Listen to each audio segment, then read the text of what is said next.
kita akan melanjutkan pembahasan kita.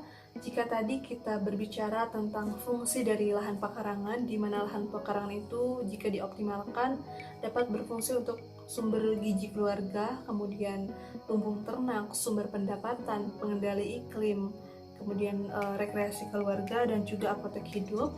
Itu kita sekarang akan melanjutkan pembahasan kita mengenai konsep dari pemanfaatan lahan pekarangan. Adapun pada pembahasan kali ini saya akan menayangkan video-video yang berhubungan dengan konsep pemanfaatan lahan pekarangan yang telah dilaksanakan di salah satu KWT di Kecamatan Targong Kaler, tepatnya di Desa Mekarwangi, yaitu KWT Teratai Putih, yang secara keseluruhan di kebun contoh KWT tersebut telah melaksanakan konsep dalam pemanfaatan lahan pekarangan yang dapat kita adopsi dan juga terapkan.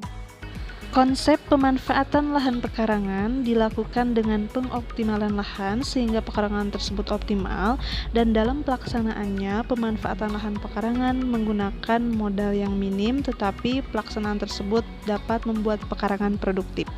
Selanjutnya, di bagian depan kita bisa mengonsep rumah kita dengan melakukan penanaman tanaman hias seperti ini. Ini akan menambah unsur estetika di dalam rumah kita sehingga lebih indah dan asri. Adapun kita juga bisa menanam tanaman buah dalam pot seperti ini yang kita bisa petik langsung sendiri. Terakhir, kita bisa menempatkan gazebo di depan rumah kita.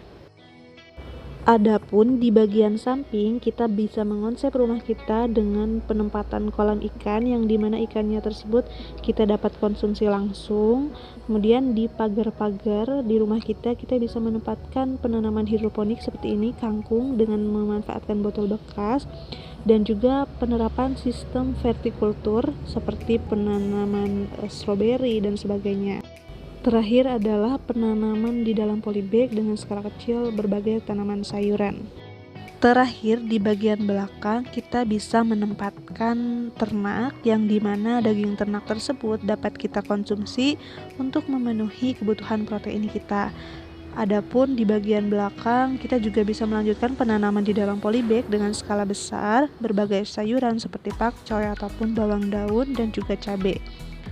Dan tidak lupa yang paling penting yaitu penanaman tanaman obat, di mana tanaman obat ini bisa berkhasiat ketika misalkan keluarga kita ada yang sakit, kita bisa melakukan penanganan pertama dengan mengkonsumsi tanaman obat yang kita tanam di pekarangan. Akan tetapi jangan lupa untuk memelihara tanaman kita agar lebih sehat dan juga bisa bermanfaat. Terima kasih telah ikut serta membahas mengenai pemanfaatan lahan pekarangan dari segi fungsi serta konsep dalam pelaksanaan pemanfaatan pekarangan. Mudah-mudahan apa yang disampaikan itu dapat berguna. Dan pada kesempatan lain kita bisa membahas informasi-informasi lain yang lebih berguna dan juga bermanfaat untuk kita semua. Terima kasih sudah menyaksikan. Wassalamualaikum warahmatullahi wabarakatuh.